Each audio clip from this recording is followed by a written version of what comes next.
এই যে আমাদের জুলাইয়ের যোদ্ধা উসমান হাদি ভাই, কিছুদিন আগে তার মাথার মধ্যে গুলি করা হইল।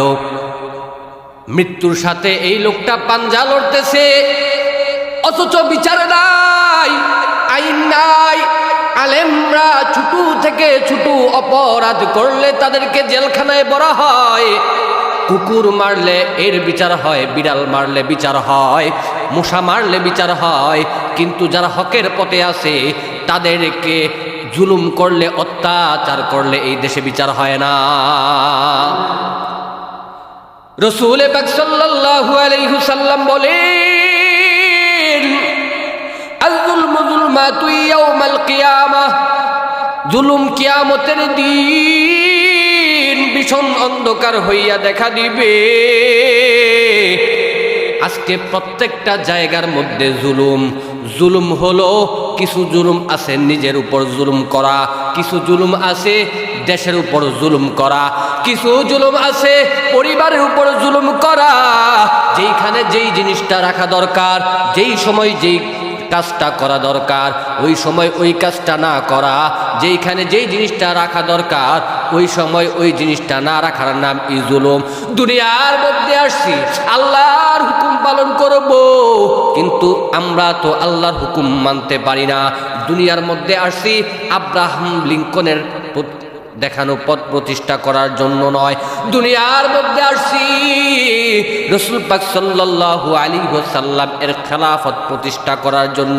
কিন্তু আফসোস আমাদের মধ্যে আজকে খেলাফত নাই, যার কারণে আজকে সঠিক বিচার ও বাংলাদেশের মধ্যে পাওয়া যায় না। দেশ থেকে ফ্যাসিবাদ চলে গেছে, এর মানে এই নয় দেশ থেকে অন্যায় চলে গেছে।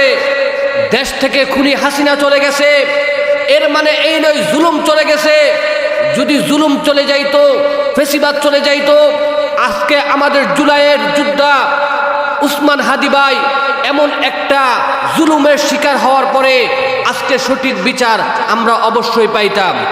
আজকে দেশের মধ্যে জুলুম চলতেছে, অন্যায় চলতেছে, সঠিক বিচার নাই, যার কারণে আজকে উসমান হাদি ভাইয়ের এই বিচার আমরা সঠিক বিচার এখনো পাইতেছি না।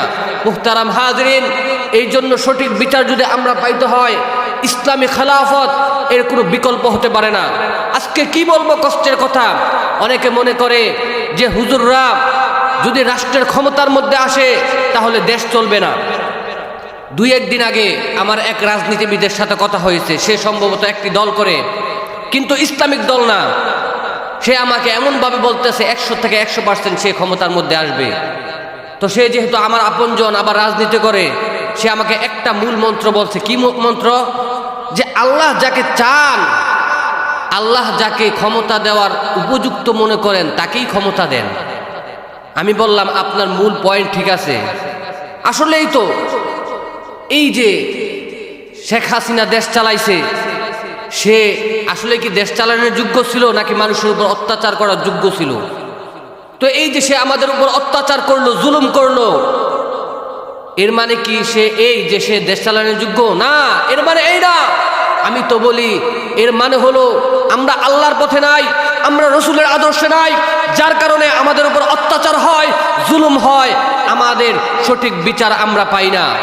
এই জন্য আলেমদেরকে বলবো এখনো সময় আছে, আমরা যদি রসুলের সুন্নাহ ভালোভাবে আঁকড়ে ধরতে পারি, রসুলের আদর্শের পথে যদি চলতে পারি, আল্লাহ পাক রব্বুল আলামিন অবশ্যই আমাদেরকে রাজত্ব দিবেন।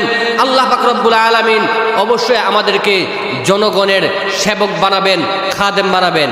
অনেকে মনে করে যে হুজুররা যদি ক্ষমতার মধ্যে আসে তাহলে দেশ চালাইতে পারবে না।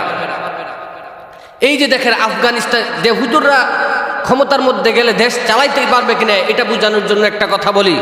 এই যে দেখেন আফগানিস্তানে আজকে 30 বছর যুদ্ধ করার পর এইভাবে তারা ইলেকশন করে নাই।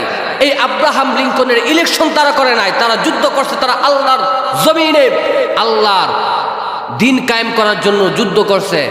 প্রায় 30 বছর যুদ্ধ করার পর আজকে তারা ক্ষমতার মধ্যে আসছে।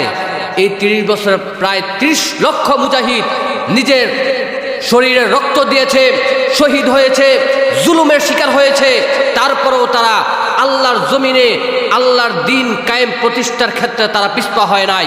আজকে 30 বছর পর তারা ক্ষমতার মধ্যে আসছে। ক্ষমতার মধ্যে আসার পর তাদের কি হয়েছে?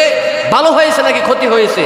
আজকে আমরা বাংলাদেশের মানুষ আমেরিকার ডলার কিনি 150 টাকা করে, আর বাংলাদেশের মুদ্রাকে বলা হয় টাকা। ঠিক তেমনি ভাবে আফগানিস্তানে যারা থাকে তাদের মুদ্রাকে বলা হয় আফগানি। আমরা যেমন 150 টাকা করে $1 কিনি, ঠিক তেমনি ভাবে আফগানিস্তানের লোকেরা 150 আফগানি দিয়া $1 কিনে।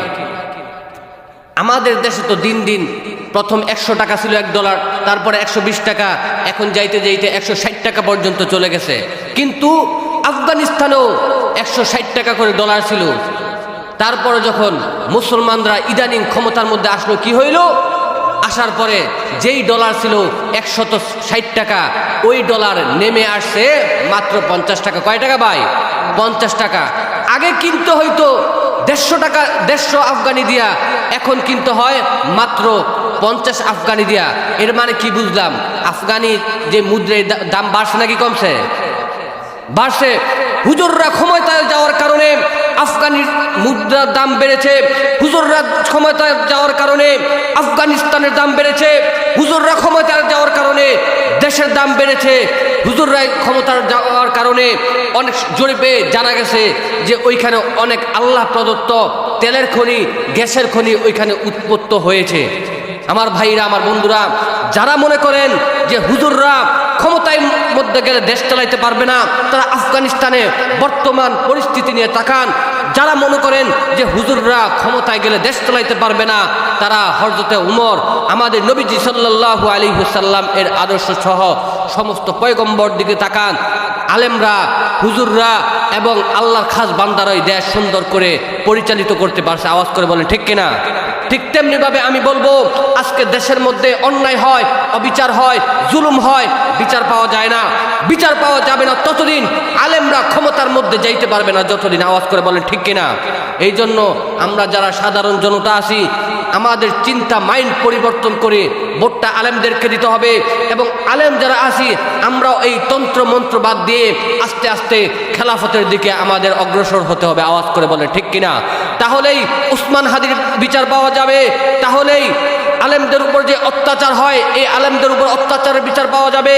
তাহলেই সমস্ত গরিবের উপর যে জুলুম হয়, নির্যাতন হয়, এই নির্যাতন দুলিশ্বাত করে তাদের উপর ইনসাফ প্রতিষ্ঠা করা যাবে। আল্লাহ পাক রব্বুল